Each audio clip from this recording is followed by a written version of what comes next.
એમ નહીં, તમે કોર્પોરેશને તોડ્યું ને? હા, કોર્પોરેશને તોડ્યું. બરાબર છે, કોર્પોરેશને તોડ્યું ને એવું કઈ તોડ્યું?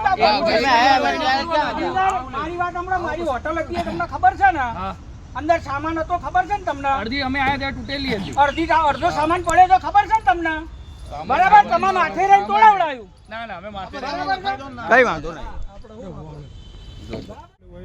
बुलाओ उसको, सब लोगों को बुलाओ, बाकी तुम लोग जाने नहीं देंगे। पहला पेट्रोल पंप ની પાછળ આગ લગાઈ હતી, આખો શેડ ફાડી નાખેલો પેટ્રોલ પંપ वो कहाँ गए? चलो हमको लेके जाओ। पुलिस थाने गए अभी चौकी पहला भी मार खाई गयो पेट्रोल पंप वाला जोड़े थी मार का तो पाछળ आग लगाई थी पेट्रोल पंप आ भैया आने જ लगाई थी नहीं साहब साहब जो साहब बोला है पेट्रोल पंप ने सेठ लोग आए, आपने कॉर्पोरेशन का बोला ना? आपने कॉर्पोरेशन को बोला ना? बोला मेरा वीडियो दिखाओ, हम कॉर्पोरेशन वीडियो दिखाओ। से कौन आया? नहीं साहब मैं किसी को कुछ नहीं बोला वो सेठ लोग में कौन थे? आपके मालिक थे? टीम तो ही आए।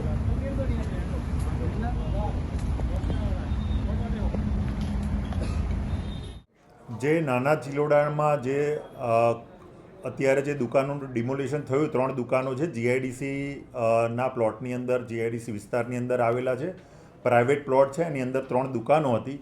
જે ડિમોલિશન થયું જે કોર્પોરેશન દ્વારા થયું નથી. ત્યાં અમારા અધિકારીને ટીડીઓને બધા ત્યાં આગળ રૂબરૂ જઈ આવ્યા છે. ત્યાં આગળ જે રાજપૂત સિક્યોરિટી એજન્સી જોડે વાત પણ કરી છે. એમાં વિડીયોમાં તમારી વાત સાચી કે કોર્પોરેશનનું નામ આપે છે લોકો, પણ કોર્પોરેશન દ્વારા કોઈ એક્શન લેવાઈ નથી.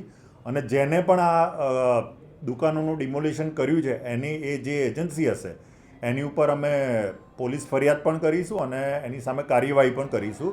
કારણ કે આ પ્રાઇવેટ જગ્યા હતી અને જે અમને જાણવા મળ્યું છે એ પ્રમાણે પ્રાઇવેટ માલિકીના આધારે આ જે ડિમોલિશન કરવામાં આવ્યું છે.